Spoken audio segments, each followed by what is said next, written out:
Hello student, तो आज हम लोग पॉलिटेक्निक का चैप्टर नंबर 2 जो कि मैथ का चैप्टर नंबर 2 है जिसका नाम है घातांक और करड़ी।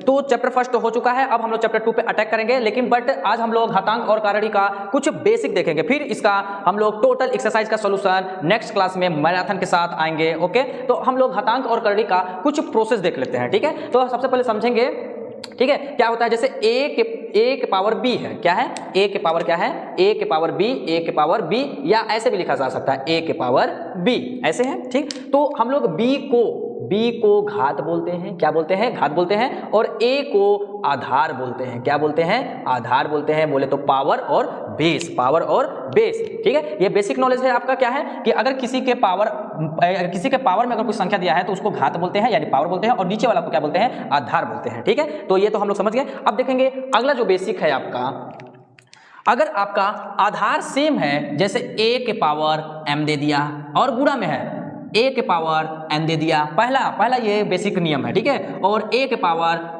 मान लीजिए r दिया है और a के पावर s दिया है। देखिए सब में आधार क्या है, आधार क्या है, सेम है। आधार क्या है आपका, सेम है। तो इसका जो आंसर आएगा, आधार को सेम रख देंगे हम लोग, क्या रख देंगे, आधार को सेम रख देंगे, और घात जितना भी है सबको जोड़ देंगे, यानी m plus n plus r plus s।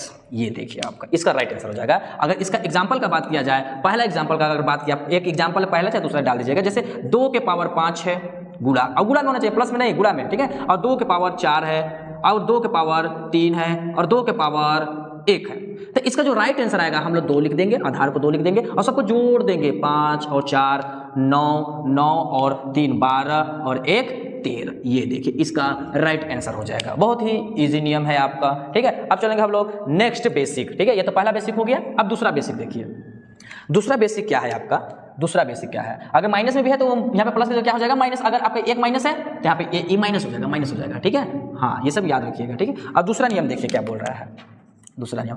अब अगर आधार सेम नहीं है, जैसे a के पावर m दे दिया और b के पावर m दे दिया, अब घात सेम है, आधार सेम नहीं है, अब घात सेम है, तो इसको हम लोग क्या करेंगे, a गुणा b, सबके पावर में m कर देंगे, सबके पावर में m कर देंगे। अगर इसका एग्जांपल चलेंगे हम लोग, इसका एग्जांपल अगर चलेंगे तो जैसे 2 के पावर m है और गुणा 3 के पावर m है, तो देखिए आधार सेम नहीं है, घात सेम है, आधार अलग अलग है, तो हम लोग क्या कर देंगे, 2 गुणा 3 के पावर 1 ही m लिखेंगे। ठीक है, और इसका कितना जाएगा, टोटल कितना जाएगा, 3 दूना 6 आ जाएगा। अगर m की जगह हम ले लेते हैं, मान लीजिए 4 ले लिए, और यहाँ पर भी क्या ले लिए, 4, तो टोटल कितना हो जाएगा, 4, तो कितना हो जाएगा, 4 3 दूना 6, इसके पावर में 4 हो जाएगा। ओके, ये रहा आपका सेकेंड नियम। अब चलेंगे हम लोग नेक्स्ट नियम की तरफ। ठीक है, नेक्स्ट नियम में क्या बोलता है, अगर आपका भाग में है, भाग में बोले तो a के पावर m और b के पावर m, a के पावर m और b के पावर m, तो हम लोग ऐसे लिखेंगे a बाई b, सबके पावर लगा देंगे, इसमें कोई और लॉजिक नहीं है, इसका पावर लगा देंगे, बात खत्म। ठीक है, अब हम लोग नेक्स्ट क्या देखेंगे, बेसिक। नेक्स्ट बेसिक क्या देखेंगे, ये थर्ड हो गया। फोर्थ, अगर किसी के पावर 0 है, अगर किसी के पावर 0 है तो इसका वैल्यू क्या हो जाएगा, 1 हो जाएगा। एग्जाम्पल का बात करें हम लोग, अगर 2 के पावर 0 है तब भी 1, 5 के पावर 0 है तब भी 1, 7 के पावर 0 है तब भी 1, चाहे a के पावर, चाहे z के पावर 0 है तब भी 1। तो किसी भी संख्या के पावर अगर 0 है तो उसका वैल्यू हमेशा क्या आएगा, 1 आएगा। ये हाउ टू पॉसिबल, कैसे ये हुआ, यहाँ पे समझते हैं, यहाँ पर समझते हैं। ठीक है, ये कैसे पॉसिबल होता है, चलिए ये देखते हैं। ठीक है, जैसे a के पावर, लेट सपोज a के पावर क्या कर लिए हम लोग, 0, क्या कर लिए, 0 कर लिए। ठीक है, तो 0 को हम लोग कैसे लिख सकते हैं, कैसे a के पावर 2 - 2 नहीं लिख सकते हैं, क्यों 2 - 2 नहीं लिख सकते हैं, क्योंकि 2 में से 2 जगह क्या बचेगा, 0। ठीक है, अब याद कीजिए पहला नियम क्या बोलता है, सब जुड़ता है, ये देखिए सब अलग अलग है तो जुड़ गया है, तो जुटा है तो सब अलग अलग भी हो सकते हैं। ये कैसे हो सकता है, 2 के पावर m गुणा 1 के पावर 2 और 2 के पावर -2। देखिए पहला नियम भी लगा, देखिए आधार सेम है, दोनों घात जुड़ जाएंगे, एक जगह माइनस हो जाएगा।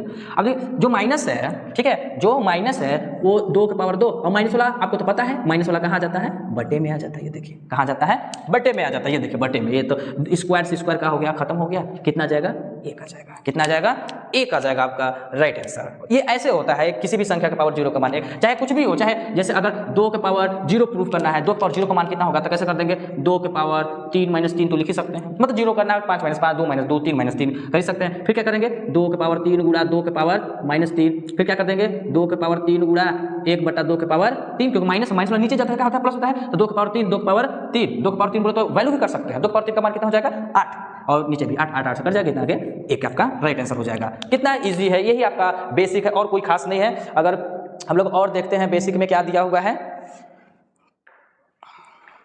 खास करके आपका बेसिक इतना ही मिलेगा और ज़्यादा नहीं मिलेगा। पहला नियम, दूसरा नियम, हाँ एक नियम और बचा आपका, अगर पावर का पावर चला जाए, तीसरा हो गया चौथा, अगर पावर के पावर है, a के पावर m के पावर n है, पावर के पावर है, तो ये पावर के पावर m गुणा n हो जाता है, m गुणा n हो जाता है। जैसे 2 के पावर 5 के पावर 2 है, गुणा में आ जाएगा तो 5 दूना 10, ये देखिए 5 दूना कितना हो जाएगा 10 हो जाएगा बस, और कुछ भी नहीं है आपका, और आपका कुछ भी नहीं है, माइनस वाला हो गया। ये आपका रहा बेसिक। तो अब हम लोग चलेंगे चैप्टर नंबर 2।